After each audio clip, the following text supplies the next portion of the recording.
تكبير تكبير تكبير.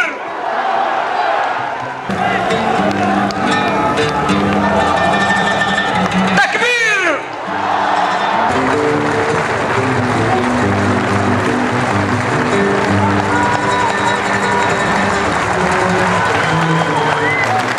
بسم الله الرحمن الرحيم، وصلى الله على سيدنا محمد الصادق الوعد الأمين. ألا إن خير الكلام كلام الله، وبه نفتتح إن شاء الله هذا الحفل تلاوة مباركة مع بسم الله الرحمن الرحيم. ولا تهنوا ولا تحزنوا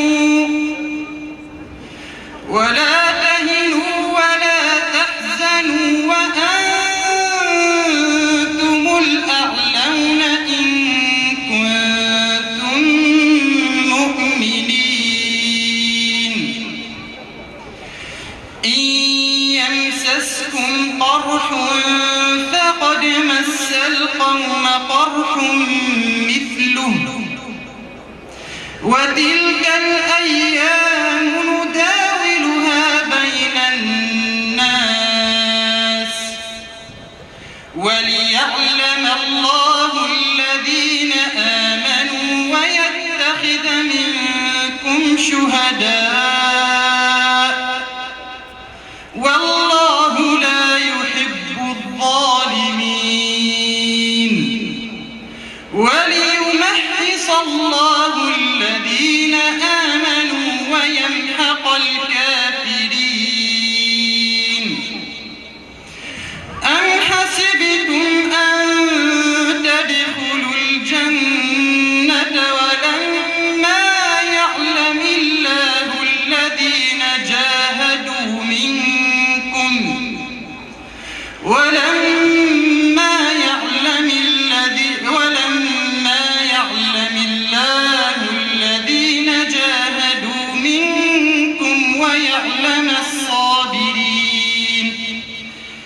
بسم الله الرحمن الرحيم. إنا فتحنا لك فتحا مبينا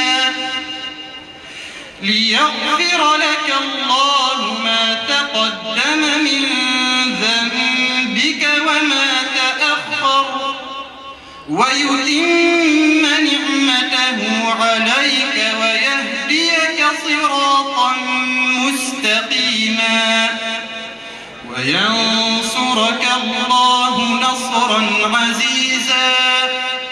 هو الذي أنزل السكينة في قلوب المؤمنين ليزدادوا إيمانا مع إيمانهم، ولله جنود السماوات والأرض وكان الله عليما حكيما. ليدخل المؤمنين والمؤمنات جنات تجري من تحتها الأنهار خالدين فيها، وكان ذلك عند الله فوزا عظيما. ويعذب المنافقين والمنافقات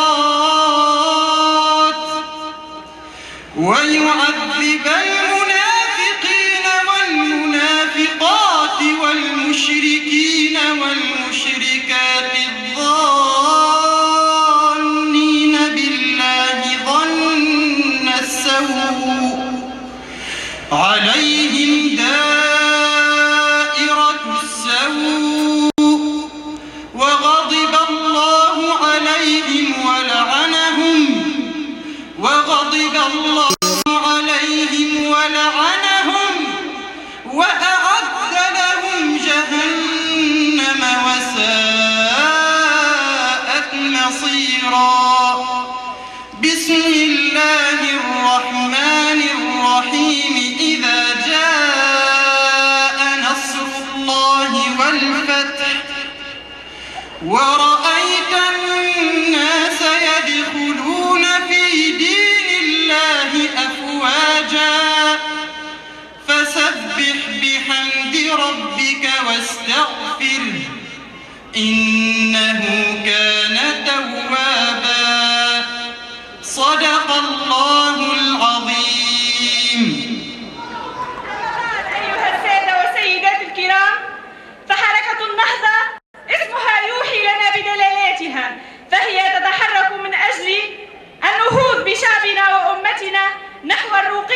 واجتماعيا بمعية كل أحرار تونس بمختلف جهاتهم وتوجهاتهم بالمشاركة في بنائها لتحقيق أهداف الثورة.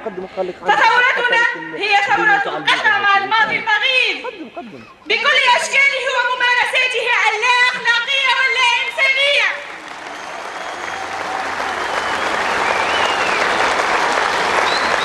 ثورة كرامة وتحرر ونيطاق من الظلم الداخلي والاستكبار العالمي.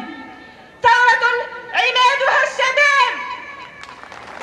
الشباب المثقف المستنير والمتطلع إلى الأفضل والمتسلح بعقيدة النصر والفوز. الشباب هو عماد الأمة وهو صانع الثورات وهو حارسها بإذن الله. لذلك يجب على شبابنا الحفاظ عليها والشد عليها بالنوابج وحمايتها من أي التفاف كسيرها في مسار انحرافي يكون مصدره قوى داخلية أو هيمنة خارجية، فيجب التفطن إليه وتصحيحه حتى نقف سدا منيعا لأي ردة أو تبعية لنوفر لبلدنا وأمتنا شروط المناعة.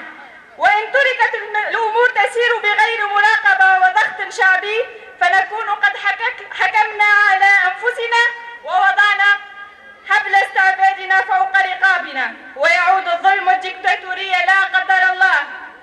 ولقد كانت حركة النهضة ولا زالت حركة تحرر ونيطاق وعلم وإرادة تؤمن بضرورة ترسيخ القيم والمبادئ الإنسانية مستلزمة تصوراتها من التجارب العلمية التي لا تتعارض مع مبادئ ديننا ومقوماته الأساسية. فبقدر أن نحرص على النهل من النبع الصافي وسنة نبينا محمد صلى الله عليه وسلم بقدر حرصنا على الأخذ من العلوم والتكنولوجيا والتجارب الإنسانية. فلسنا كما يدعي أعداؤنا دعاة تزمت ورجية، ولسنا ضد حرية المرأة وعملها، فهي نصف المجتمع وهي المدرسة. إن أنت أعددتها أعددت شعبا طيب الأعراف. فنحن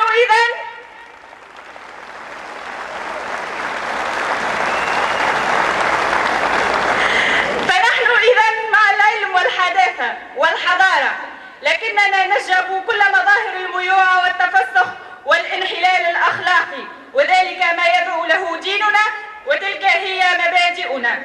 ولقد كنا ولا زلنا ضحية تشويه ومغالطة من طرف النظام الاستبدادي الذي وقف ضد أفكارنا التحررية وحاربنا بكل شراسة. إذا عانى أبناء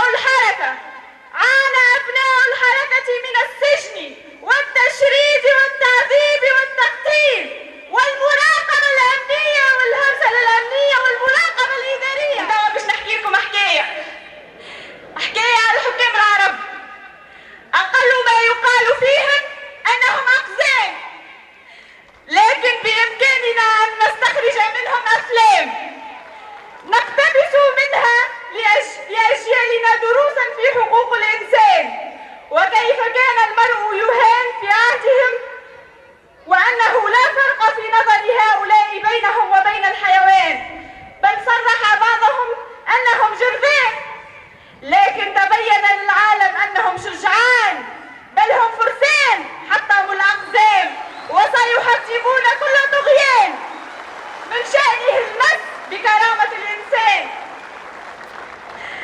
وتوا مع فن الثورة الراب، هذا الفن الذي لا ينكر أحد مشاهدته الفعالة والذي كان سلاحا استعمله شباب الثورة ومحتوى هذه المداخلة على فلسطين. وبالمناسبة تحية كبيرة إلى شعب فلسطين